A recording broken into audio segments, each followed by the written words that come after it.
It happens way too often. You're sitting there in the audience listening to someone talk, and you know there is a better and great talk in that person. It's just not the talk he's giving. That's a quote from TED Talks, a book written by the founder of TED, Chris Anderson. I highly recommend it if you're interested in not just becoming a better public speaker, but a better communicator. The book goes on to talk about why so many talks fail to make an impression or even say something meaningful, which is the case with so many people trying to become motivational speakers today. You see, the problem with motivational speeches is the lack of substance that they actually carry. It's usually filled with cheesy quotes, stories of successful tycoons, often tying back to the same old idea of hard work or patience or hustle, spun in so many different ways. And the issue is that all these third-party resources that we use can be Googled. And while the audience may get what the speaker is trying to convey, it does not really help anybody. And the problem with that, with these motivational seminars, speeches, or even videos on YouTube with their dramatized shots of these larger-than-life images, this inspiring background music, and these emotional quotes, they become a place for a lot of us to go to feel like we're doing something about whatever it is that we're trying to get motivated about. But in reality, it just becomes another form of procrastination. So, what can we do instead? How do we go about writing motivational speeches that actually have some substance and actually help people to move forward? That's what we're going to discuss here today. 5 things that help us write compelling, substantial motivational speeches. Let's get into it. Point number 1 is something known as the through line. The through line, again, is in reference to the book TED Talks. It basically means having one single idea that runs through the entire speech. The problem with a lot of speeches is that they tend to have so many different points and so many different agendas that it ends up confusing the audience and they don't have a final idea that goes with them. Instead, if we can write down in one sentence what is our singular idea, it makes our entire talk a lot more focused. For instance, in her world-famous speech, The Power of Vulnerability, Brené Brown's through line is vulnerability is something to be treasured, not hidden from. And her talk describes this one idea in so many different ways. All her stories, all her personal anecdotes, her facts, her research studies, everything tie back to this one idea, the through line. So it's important to understand what that one idea is, note it down, and then move on to actually writing the rest of the speech. The next thing extends from the through line is to define what our takeaway is. Our takeaway is basically this one thing that we want the audience to take away after the speech ends. It usually means that what do we want the audience to do? What do we want them to act on? What do we want them to be left with after we're done with our speech? That's the takeaway. And the problem with a lot of motivational speeches is that the takeaway is, in many cases, not there at all.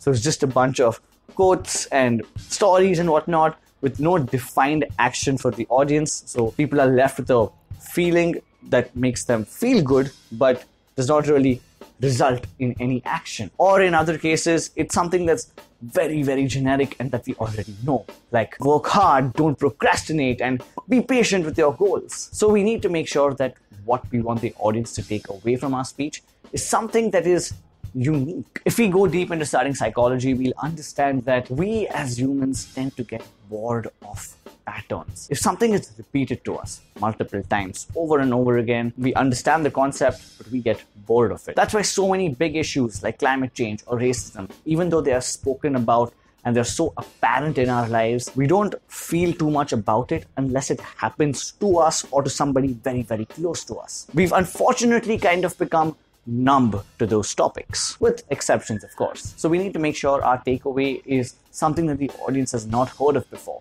And that novelty is what is more likely to stick with them and hence more likely that they act upon it. And even if we have a very, very generic topic like climate change, the way we address it matters a lot. For instance, a lot of us have seen this particular image, a polar bear in a circle of ice. Now, there was a time when this image really affected people because it was new at the time. Now, when we show people this image, it barely gets a notice because we know the story behind it. So if we are trying to approach a general topic like climate change, we can have the takeaway as something that's a little more unique. For instance, in this particular TED Talk, the speaker addresses the topic of climate change, but the final takeaway for the audience is to use creative methods to amplify the problem that we're having with regard to this particular matter. He talks about amplifying the harmful effects done to the environment through creative mediums like art, music, photography. And this is something that's not spoken about as much, at least to a general audience. So it becomes a unique takeaway for a general topic that the audience is more likely to remember. Next, when we actually start writing a speech, no one's going to take notice of our takeaways or our ideas if we don't hook the audience in from the beginning. So we need to make sure we have a strong opening line. This could be something as simple as asking a question, like how Simon Sinek did with his inspiring talk on starting with the why. How do you explain when things don't go as we assume? Or better, how do you explain when others are able to achieve things that seem to defy all of the assumptions? Or we could do something completely unique, like Mohammad Ghatani did when he started his speech by showcasing a prop, in this case, a cigarette.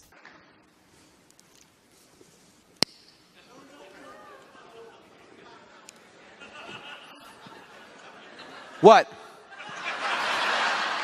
The idea is that as long as the opening is different, it's something that engages and hooks the audience in, it's more likely for us to pay attention to the rest of the speech because our attention is at its peak in the beginning of a particular presentation. Next comes story building. We all know the importance of storytelling, but there's a certain way that we can build narratives that make our speeches a lot more engaging. A simple version of this is to talk about a rags to riches story that a lot of motivation speakers use. But even if we are taking that general approach, we need to make sure the story is not something that can be Googled. So we should not talk about the rags to riches story of somebody like a Steve Jobs, but instead rely on our own personal experiences or the experiences of somebody close to us. But we can take a better approach by using more different and more engaging narrative structures. For instance, there is something known as nested loops. This structure basically means having multiple stories within one speech, all circling back to just one idea. To give you an example of this, there's a speech by this lady known as Chimananda Adichie. Her entire speech addresses racism through the lens of the danger of having a single perception or a single story of a particular subject. And she starts off her speech by talking about how she faced racism when she was a kid, how she faced it when she was in university, and how she faced it in her adult life. Each of them appealing to a different audience, each of them hitting a different emotional note, and all of them tied back down to the idea of the reason why we face something like racism in today's world is because of a single story that we're told ever since we're growing up. I highly recommend you check out that TED Talk. I'll link it in the description below. In fact, all the talks that I'm referring to here are going to be linked below. Check them out for more inspiration and to get a better sense of what it is that we're talking about. The next thing, which is the most important point of a motivational speech, is to have substance in them. As we said in the beginning, a lot of motivational and inspiring speeches fail because they don't have any substance to them. They're just a bunch of stories taken from the internet,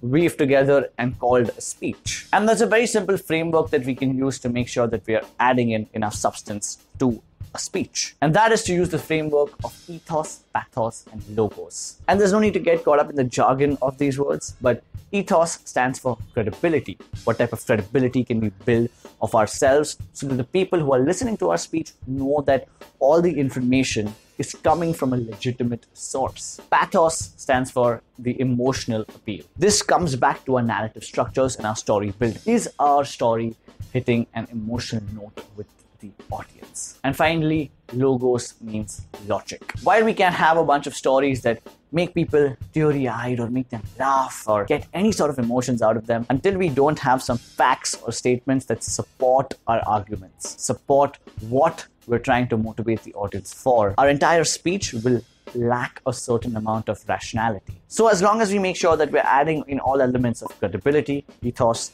emotional appeal, pathos, and logic, logos, into one speech, we'll have a much higher chance of creating something with a lot more substance. And finally, we need to have a strong closing statement. The end is what the audience will remember the most. So we can end our speech with a fact that ties back to our through line, like how this speaker did. There is one piece of good news. 95% of our 12-year-olds across India can read and write. So the future looks good.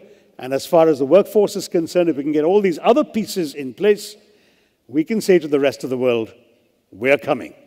Thank you very much. Or, and this is my favorite way to do it, is to end with your main takeaway, like this speaker. To realize you can always find a shock of beauty or meaning in what life you have left. Like that snowball, lasting for a perfect moment, all the while melting away.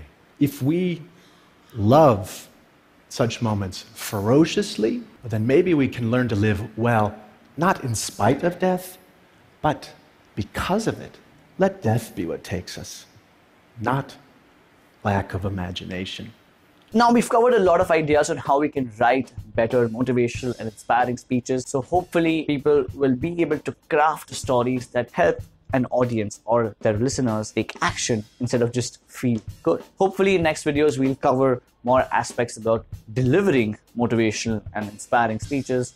But for now, that's all. And by the way, if you're giving any type of speech, even if it's not motivational in nature, you will probably still need to have a strong opening or a strong closing. We've made extensive videos on both these topics that you can check out right here and here.